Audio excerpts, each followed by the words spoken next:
Hi, everybody. Welcome back to Between the Vines. I'm Jennifer Phillips Russo, the Cornell Viticulture Extension Specialist with the Lake Erie Regional Grape Program, and I'm here with my co-host, Andrew Holden, who's our Business Management Specialist on the team, but he is on the Penn State side of things. Hi, Andrew. Hey Jen, how's it going? It's going. It's freezing. I suppose we should let people know it's Yeah. January 28th, 2026 in Western New York, and it is freezing. Below We're freezing, talking, actually. yeah, yeah, below zero. Burr. Hopefully that you are all limiting your time and taking safety precautions if you're out working in the vineyards in this weather. And I will be putting some of that information in our crop update this week, actually, some of the Cornell advice on how to handle working out in cold weather and be keeping yourself safe. So look for that. Today is Wednesday. That gets published on Thursday, so that'll be going out to all of our members. If you are interested in becoming a member and wanting these communications, it's quite easy. You can do it from our website. So if you go to LERGP, that stands for Lake Erie Regional Grape Program, LERGP dot CCE dot Cornell dot edu. You can sign up for that. And you can always reach Andrew and I via email to ask us certain questions, or we can hopefully direct you to the correct resources on that, or give us some suggestions on what you want to hear on our podcasts. Yeah. Oh, Andrew, it has been the longest month of January that I can remember. Yeah. Yeah, it's stacking up to be another long winter here in our part of the world. Sure is, but we have some things for you, some programming that you can join. I would like to start off first by talking about our in-person conference that we do every year. It's Yeah. always the third week of March, and that's because we hold it at the State University of New York at Fredonia because they have really great facilities there to house us, and they're on spring break at that time. So we always have our conference when the students are on spring break. This year, it's March 19th, 2026. You can register for that on our website, the same website that I gave you earlier. But Andrew and I wanted to give you an update of what you can expect to see at this year's in-person conference. It's one day. Hmm. You come in, we start at 8 o'clock in the morning and we finish by 4:30. So it's a day of work with credits and a great lunch. We always have a great lunch that's catered by their not student association. I'm not going to get that right. I'm not I'm sure. not going to get the acronym correct, but it's the catering department of SUNY Yeah. Fredonia. They're the ones Yeah. who make our lunch. It's usually really good. I wait for it every year. So, do you want to start us off? Seeing as how Yeah. you literally start us off at the I was gonna conference? say, yeah, I'm probably the opening presentation this year. And the plan is to talk about cost of production and mainly an updated enterprise budget for Concord production here in the Lake Erie region. So it's been a few years since some of those numbers have been updated. We've been collecting, or I've been collecting some pieces of data. You know, we did a custom rate survey this last summer, surveying growers to get some cost data when it comes to labor and custom harvesting, but we want to, or I want to go a little bit more in depth on what it costs per acre to produce, you know, a ton of Concords or produce an acre of Concords. And it's going to be, the enterprise budget is going to be a tool that growers can use to put I in was their own just going to ask costs. that. Yeah, because it's not going to, you know, not everybody has those same input costs. Not everybody has those same costs of production. So we want to make a tool that can help you track, you know, all those overhead costs, all those variable costs, and really uh, make it easy to go in and figure out what your costs are so that you can make management decisions based on that and based on the price of grapes. With the market the way it is, you know, it's really important for growers to know what their margins are and try and find ways to uh, keep those margins where they want them. So So that's Andrew, can I that's ask you a yeah, question about the tool? Like if I'm a sure. grower and you give me this thing that I can work with, I input Yeah. my own costs, or do I kind of hit a button and a general cost comes up? How does that work? Yeah. So enterprise budgets are fairly common in agriculture. A lot of universities publish different commodities, but most of them have a average cost uh, associated with each item. So, um, fertilizer, uh, yeah, diesel fuel, costs for equipment, costs for trimming, costs for all these inputs that you have in your vineyard will have a price associated with them that I um, plan to work with growers in our region to get sort of an average cost. So the idea behind that is you can go in and you can see what the average or what the local prices are for all of these costs, but then you can change it to Oh, your exact farm cost. So the benefit of that is if you do not have um, a specific number from your farm. Maybe you didn't keep track of it this year. Maybe you aren't entirely sure what that number is. Maybe it's not something that you do keep track of.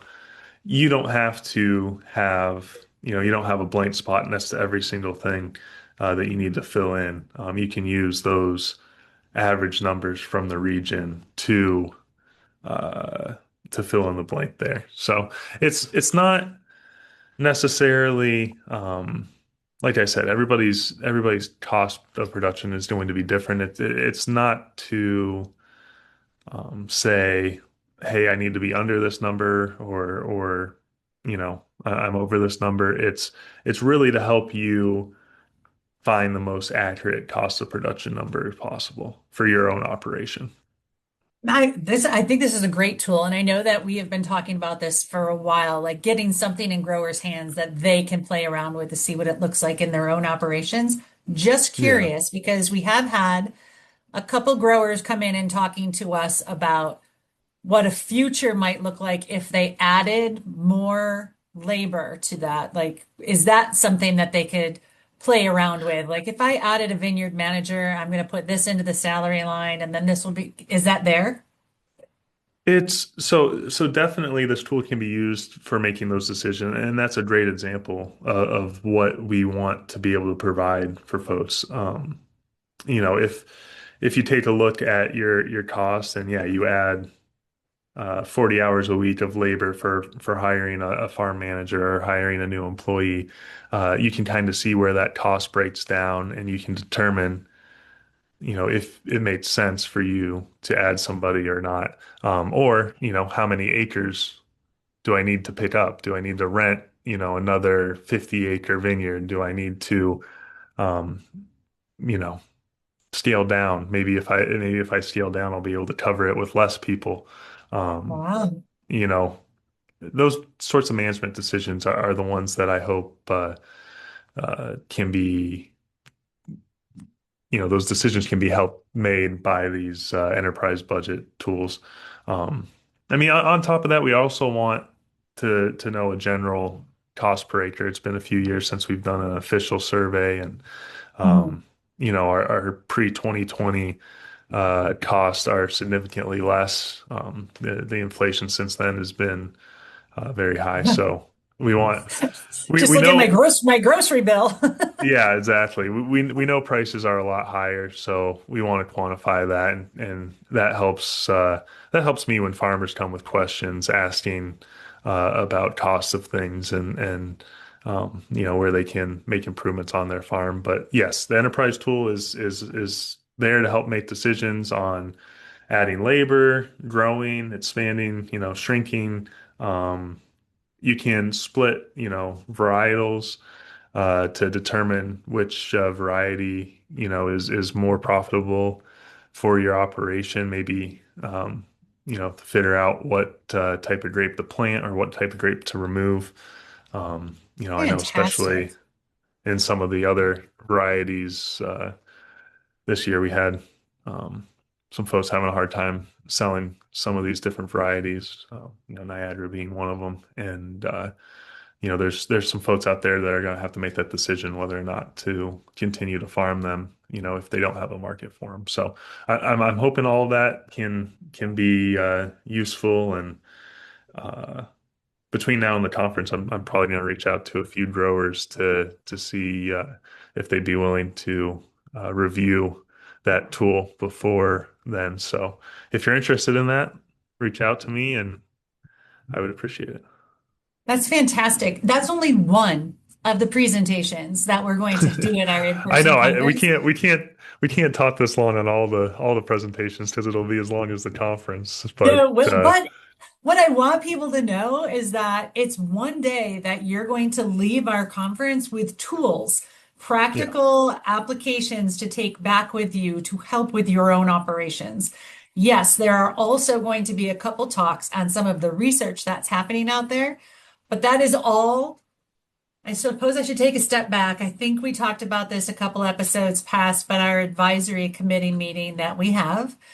So our team has an advisory committee that's made up of growers from our region, industry members from our region, and then all of us on the team and the research side sit together to hear about what you, our audience, wants to learn more about in the upcoming season.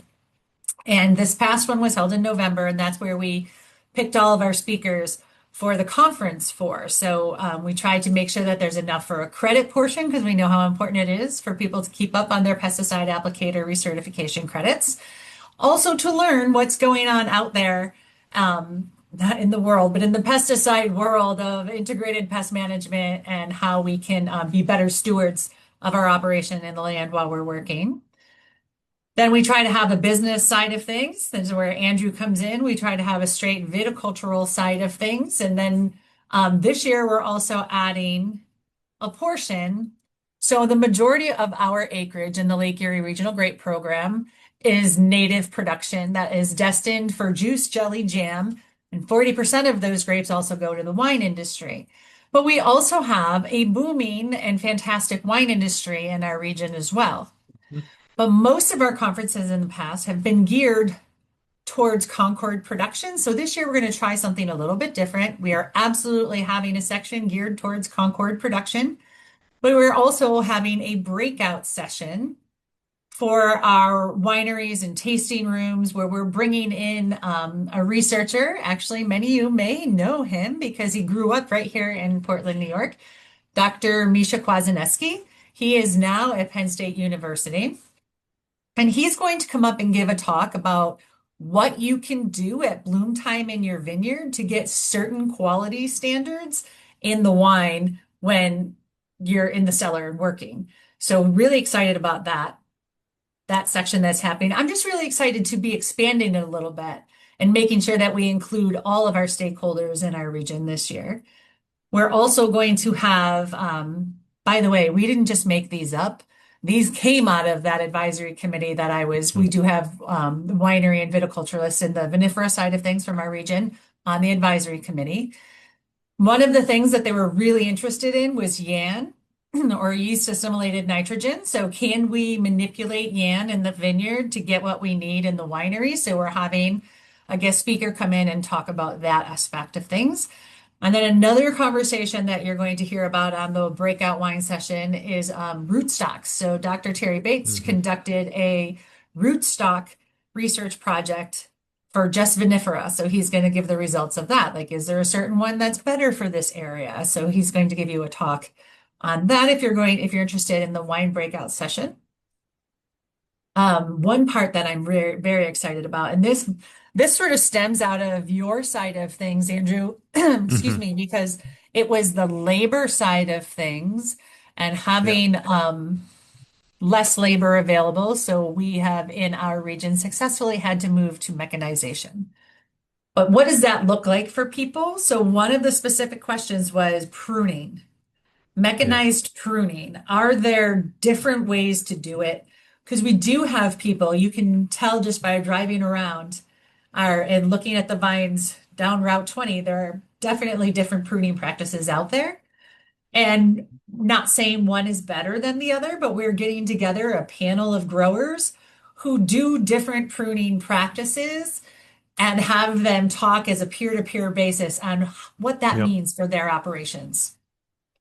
Like, is it possible to only minimally, I can't talk today, minimally prune via mechanization a third of all of your acreage and then prune with hand follow-up versus full hand pruning, which I'm not even sure if that's viable unless you have a lower acreage.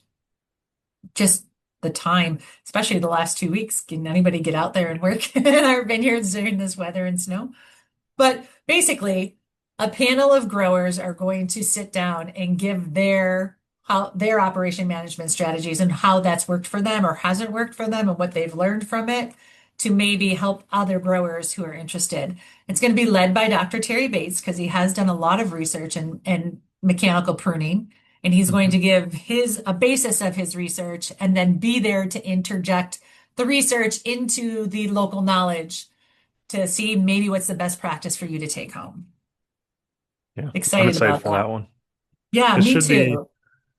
it's we've had hundreds of years of hand pruning and finding the best techniques, and like you said, mechanical pruning is still fairly new. So I think there is still a lot out there that we can learn, and it happens by research and farmers trial and error and ideas. So Exactly. I think this will be a good conversation. I'm excited for that section. I hope that listeners out there are excited to hear what's coming up.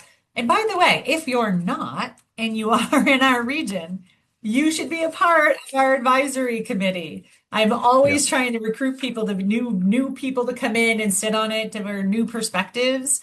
So please consider being a part. It's not a huge ask. We take half a day once or twice a year to get together and talk about the planning and things that is required of us that you need. And our listeners are people who are interested in the work that we do. Okay, I talked about the wine breakout session, but then I need to get back to viticulture in our region, not just the wine breakout session side, but Dr. Kyle Bekelja. He is this year, so he's one of our newbies. But if you are part of our region and have been attending our coffee pot meetings, which we had holy cow, Andrew, I'm telling you, this has been a long month that we hold every Wednesday throughout the growing season. Kyle Yeah. has come out to almost all of our coffee pots last season, so you're quite familiar with him. Last year it was let me get to know you, hear about projects that you think need to happen, or what, same thing as an advisory Yeah. committee. And he's going to talk about the research that he's already started conducting that is a direct impact from speaking to our growers and stuff that they need. So really interested to see how his program is shaking out or forming because of your input, our growers and our listeners. The other part of that is then myself, I'm going to give a talk. We concluded our cover crop management, the floor management study. So I'm going to be talking about all of the different floor management trials that we ran and the results from that to both on gravel and on heavy clay to give you an idea of what might work in your own operations and why. Got to turn my page. Then we get into our credit side. Do you want to talk any bit a little about, because you know I'll talk forever and it's really hard to interrupt me. So maybe I'll let you start I it off. Yeah. Where did you talk about Julie Urban? No. That's where we're starting up from. Maybe you should Yes. maybe talk about the urgency of why some of us, I know you've heard a lot about it before in the past, but the fact that it's creeping in closer. Yeah. Yeah. So, uh, Dr. Julie Urban from Penn State is going to be talking about spotted lanternfly and her experience. As many folks know, Pennsylvania was kind of the um, Ground ground zero zero. for SLF. And, there's been years of research and years of dealing with it in Pennsylvania and Penn State. And Dr. Julie Urban is definitely one of those people that have been dealing with it the longest and doing the most research. So, uh, we're excited to hear um, from her, her experience from first getting the pest, seeing the impacts of the pests, and then how they've dealt with it and how it's changed over the years, um, spreading I across the want, entire state. right. And I want to say thank you, actually. Thank you, Penn State.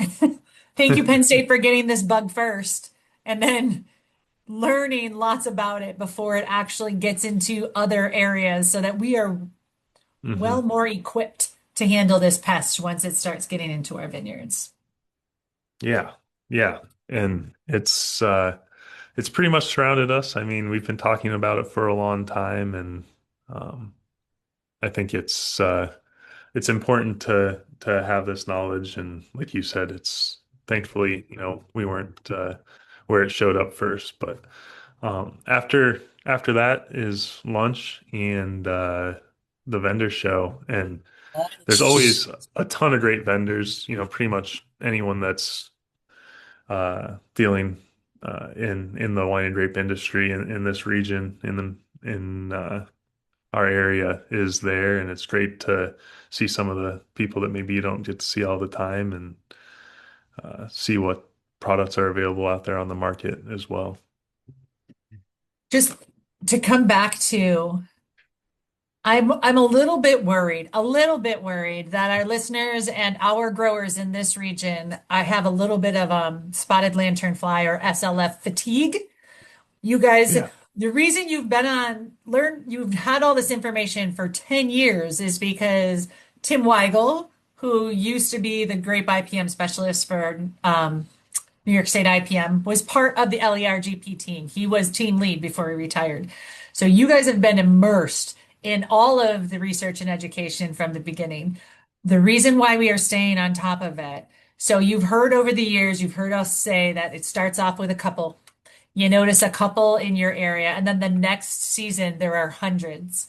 And the season after that, there's tens of thousands of them within Hmm. 3 years, 3 seasons. So it's really important because our Finger Lakes growers, unfortunately, have seen numbers of them in their vineyards last season. So then we Yeah. anticipate seeing hundreds of them in their vineyards this season. We are heavily mechanized. All of this, I know that you've learned about SLF, but we are like on the cusp of it entering here. So we want to give you all of the stuff Yeah. that we now know for you to be on the lookout. And FYI, we did have a live adult in our region last fall.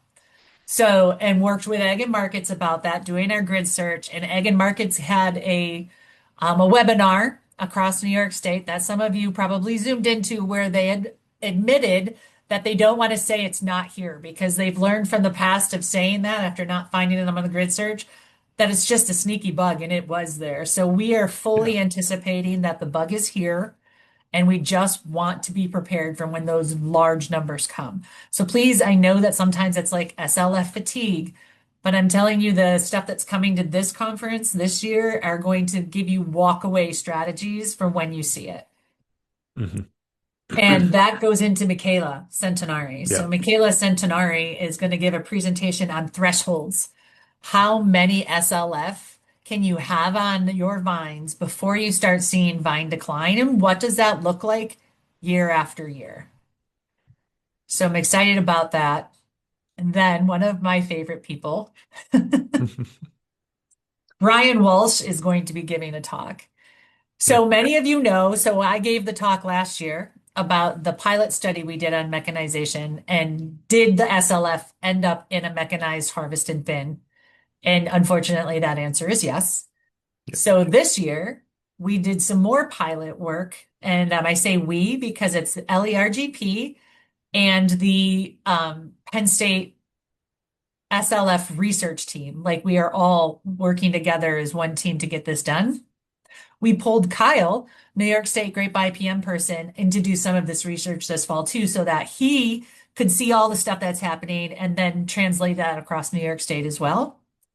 But we did some preliminary spray trials. Basically, not going to give it all away because you have to come to our conference to find out. But basically, we sprayed a couple different PHIs and then counted bugs to see if there is possibly a harvest window that might be optimal for us to be able to harvest our blocks. So please don't miss that one. Brian's going to give an update on that. So we're trying to give you some tools before it actually gets here, fully knowing that they haven't had to deal with this anywhere else. Like this is brand Mhm. new. We're trying before it gets here to be able to give you an opportunity to have tools. And I think we have a pretty good handle of what to expect. So please join us to hear that. Do you want to go on to the next one after Brian? We're Yeah, now down to Katie. yeah. Next we have Katie Gold and Dr. Katie Gold, IPM, or excuse me. Well, She's it's part of it. yeah, she's part of the IPM, but plant pathologist. Um, the I'm not. Can you remind me what she's talking on, Jen? I have it up I here, have but asked her, I've asked her to give a brief presentation on the research. Now, you got to keep in mind, this is not, we don't yeah, have 3 full years of data that's happening. We had heard from some of our grower advisory committee that they wanted to learn more about biologics. So she's going to touch a little bit yes, on that. yes, yes. She has given a presentation on that before, but she's also going to talk about the trial that she's been running if we should lose Mancozeb. And Hmm. she's been running a trial in Concord grapes in Geneva. So her and Kyle working on that together. So excited to Yeah. see what she has for us. I should also just state, um, I'm not sure if many of you know the impact that you have on your own industry. But these research projects that are happening are out of what you guys have asked for, where you have said, we cannot lose Mancozeb. If we lose Mancozeb, we are sunk. What can we do from here? And we have communicated that to researchers in both of our universities, Penn State and Cornell. And these are direct impacts from you joining our coffee pot meetings and telling us your concerns. So thank you for that. And now you can see sort of the fruits of the labor that you guys have asked for and they've been researching. So please consider joining us to take a look at that. In this credit portion will be the floor management because there was a weed surveys conducted under different floor management strategies for so it fits in as an integrated pest management strategy. Mhm. So that will also be in there. And then we're going to finish up with, you want to talk about the next one? Because you know I keep talking. No, it's fine. We're Megan Luke, our Penn State viticulturalist on our team, is the final presentation for uh, our conference, and she's going to be talking along her specialty of pesticide application and pesticide compliance, um, giving us an update on how to navigate the changing laws and world of pesticide labels and regulations. Talking about the Endangered Species Act, some of those updated bulletins, such as Mancozeb and some of the other ones that we're keeping a close eye on, um, as well as calibration and documentation, keeping your records. The documentation side of things is what I'm really excited about for this particular talk. So you're going to join and you're going to learn a lot about some of the new compliance regulations that are going to be expected of us. But we're also going to have sort of an activity where she's going to walk you through some things and you're going to leave with something you created that you can put in your folder as part Hmm. of that compliance. So we're going to do that right during her half-hour talk. And then Yeah, again, walking away with a tool for you. yeah. We're like Jen mentioned, we're trying to give folks things that they can take home and tools that they can actually use out of this. And on top of that, pretty much all the presentations in the afternoon are worth credits, right? For Yes. pesticide licensing. Yeah, we have to chunk them together just because of all of the DEC and PDA requirements where we need to make sure you're present, make sure you're not Yeah. sleeping, make sure you're, which why Make put sure it you right don't after dip out lunch, right? after When you're getting lunch. a full Yeah. belly. Sorry about that, guys, but it has to be done that way. Yeah. But it's good, you get a good meal, get your pesticide licensing credits, and hopefully take some tools home and some good information. So I'm really excited for this year. So am I. So you can register online, and that's at lergp dot cce dot cornell dot edu. I know that's something that seems super long, but you can also go to lergp.com and click the events I was gonna button say to it's register. gonna be in your crop update too. So Yeah. take a look, And and if you are a sign up. member, you get a discounted rate. So just please note that. If you are not a member, you are still welcome to join us that day. There's Yeah, more information on the website. There was something else. Oh, we were going to talk about that's what we have for our in-person. And then remember, that's March yeah, 19th, 2026. This is turning out to be a longer podcast than we anticipated, but we yeah. also have winter programming that we provide to you. And I just want to say this is not just a Cornell event. I am really proud. We call it EVEF, and that stands for Eastern Viticulture and Enology Forum. And we call it a forum because there are approximately, I think, 10 different universities that are in our Eastern viticulture that we get together and we plan out webinar series for the winter time. And then a bunch of us are panelists to talk about our research or be there to answer questions. There's all different types of ways that we have done it in the past.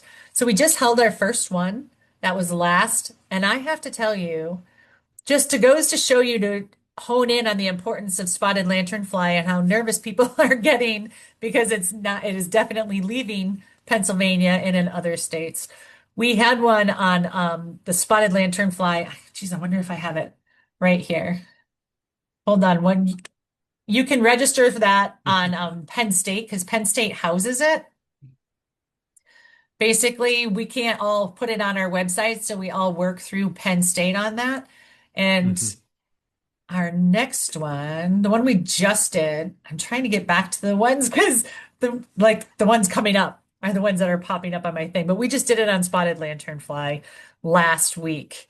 And it was about research updates and a panel discussion. It was the highest registration that we have ever had for an EVEF, and I've been a part of it since the inception. And we had almost 1,000 people register for that webinar, which was insane. Wow. Just goes to show that there are people looking for information on SLF.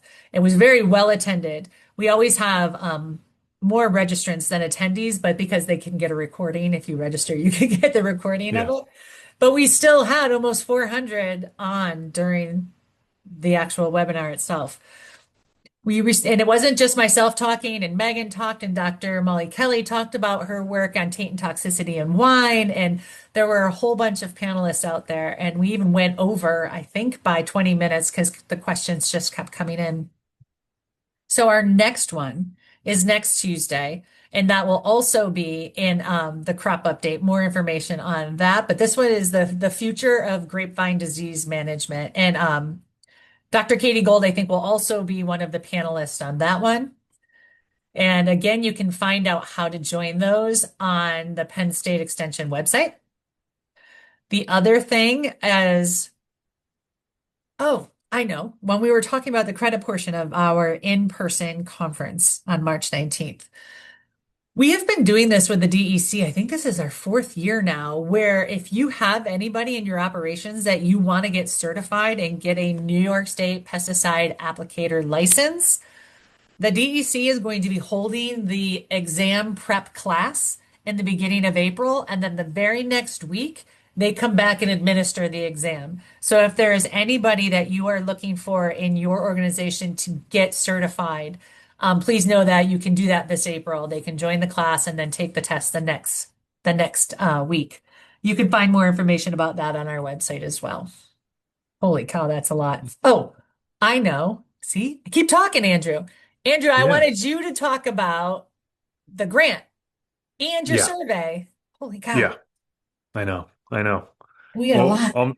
I'll make it fairly brief. If again, if you're a member and you get our crop update, you should have seen all this already. But if not, if you haven't cracked that open yet, or if you're not a member, um, last week I did share that the value added producer grant is open, and that is open nationwide. It's through the USDA. It's a program for agricultural producers that want to or are already generate a new product from a raw ag community or commodity, excuse me, create and expand marketing opportunities, or want to increase producer income through enhanced product value or market research.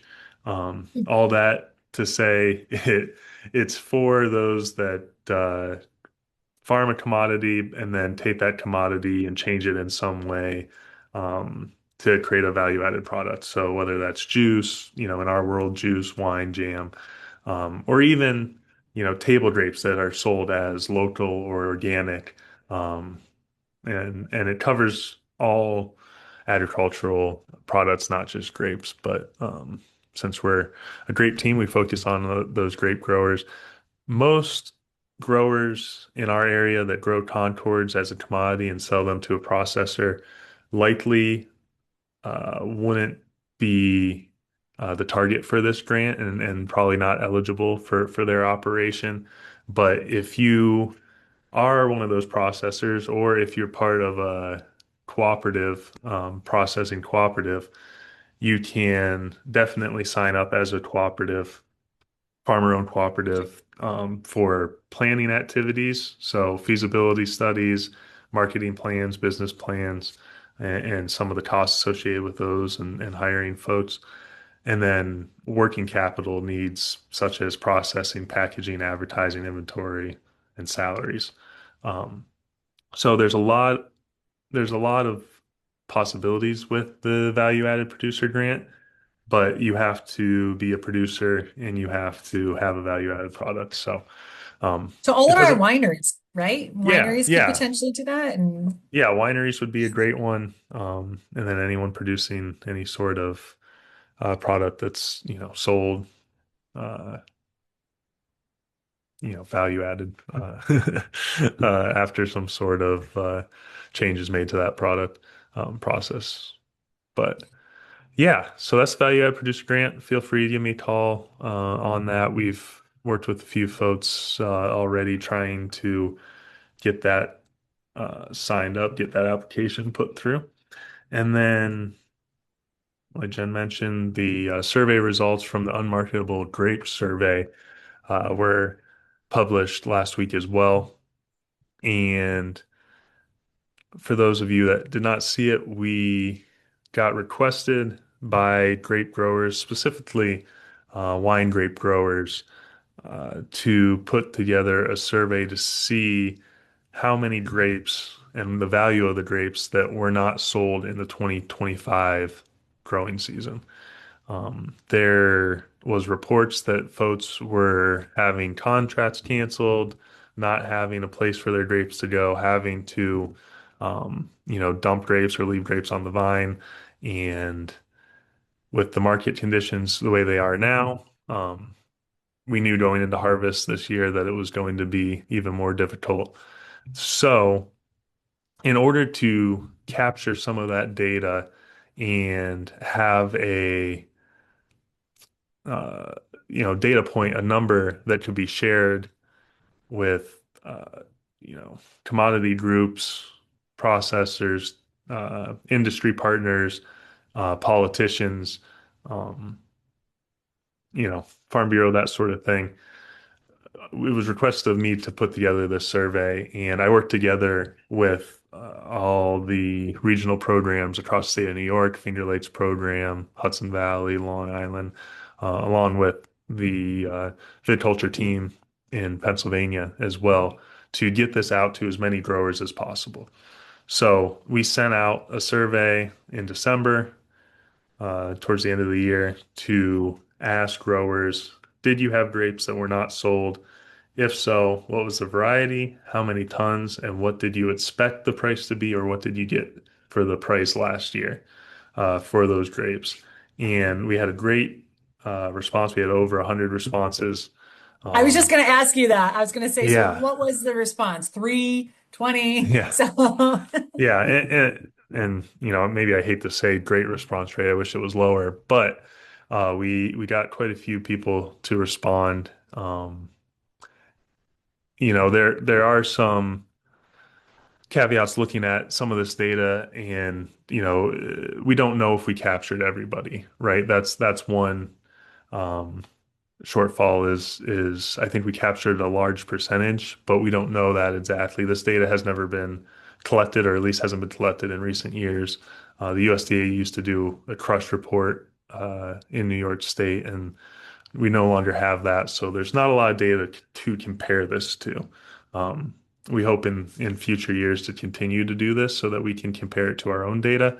But as of now, um, after totaling up everything that was reported in the survey for the state of New York and the state of Pennsylvania combined, it was about 11,000 tons of grapes uh, reportedly not sold.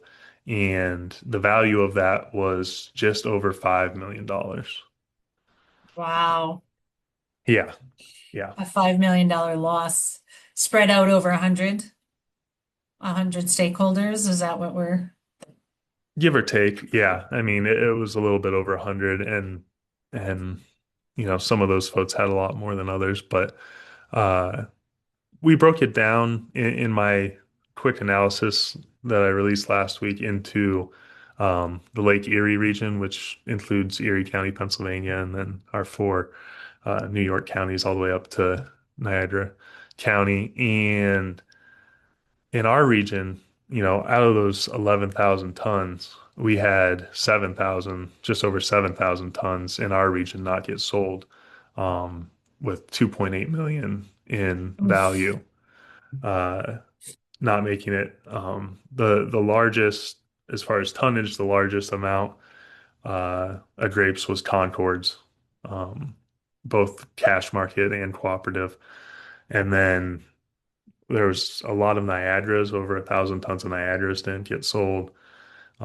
Catawba's was up there, uh, and then you know a lot of different hybrids were pretty much the rest. You know, Riesling was fairly high in our region. In the Finger Lakes region, they had 3,000 tons of grapes get or unable to be sold, and the value of that was about $2 million. So, uh, you know, their wine grapes are valued a little bit higher there, especially their Riesling. There was almost 400 tons of Riesling unsold reported out of the Finger Lakes, which is you know, roughly, I think 10% is what we calculated. 10% of their Riesling production in the Finger Lakes region. So just that right there is $700,000 worth of Riesling. And really, like I And not mentioned, everybody responded either. So yeah, yeah. that's a bit scary. Yeah.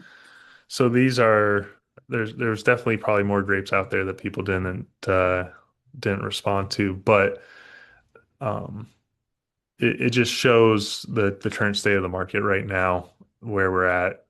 There was a lot of reports of this, so we knew it was happening, but there are folks out there that are having a rough time getting grapes to market, and we don't. Which, not that this is the end all be all, but definitely Yeah, offering these tools that we have, like Andrew with his enterprise budget could help you on some of those decisions. Also, the USDA grant that's out there for value added for some of the winery, maybe that could be helpful in this.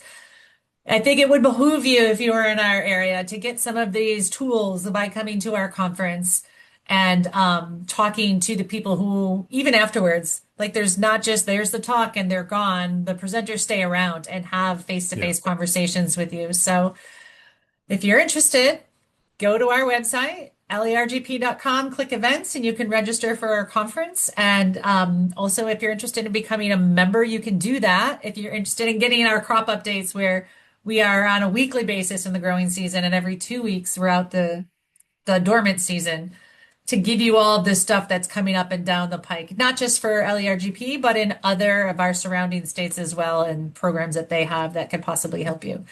This has been a very long podcast, I feel, and I hope that you all stayed with us. And we are very interested to hear if what types of what types of topics that you would like more information on. So please get our email address offline, reach out to Andrew or myself, and we will try to hook up some researchers or economists or what it is you're looking for to join us on the And podcast. we wanted, before we go, Jen, I think we wanted Yeah. to thank Oh, everybody for listening. We had some of our numbers come in recently, and we were pretty blown away with how many folks listen to this. yeah. Thank you for that. I mean, Andrew and I know this is going to make it longer. We actually asked our growers, like they kept coming to us with questions, and we were like, we just wrote about that. It's in our crop update. Are you not getting them? Is there somewhere where we have a breakdown? To which they would look me in the face and say, Jennifer, I do not have time to sit down at the computer and read Yeah. your crop update. So I was like, huh, how can we give them this information without making them sit down and read for a while? So I said, would you listen to music? Would you listen to us dribble on in your ear if we did a podcast for you? And basically did it for our growers, and it's been received so well, not just in our region and across the US, but globally, which is shocking to me. So thank you for all of Yeah. those in New Zealand, in Africa, in Europe, and other places that have downloaded our episodes. We really appreciate it. Also concerned about making everybody, lifting up everybody in this industry. So if you guys have any information that you're interested to learn more about, please feel free to reach out to us and we can try to arrange that for you. Thank you again for listening. Yeah. This has been the podcast Between the Vines. We look forward to bringing you another one in a couple of weeks. Stay safe out there, everyone.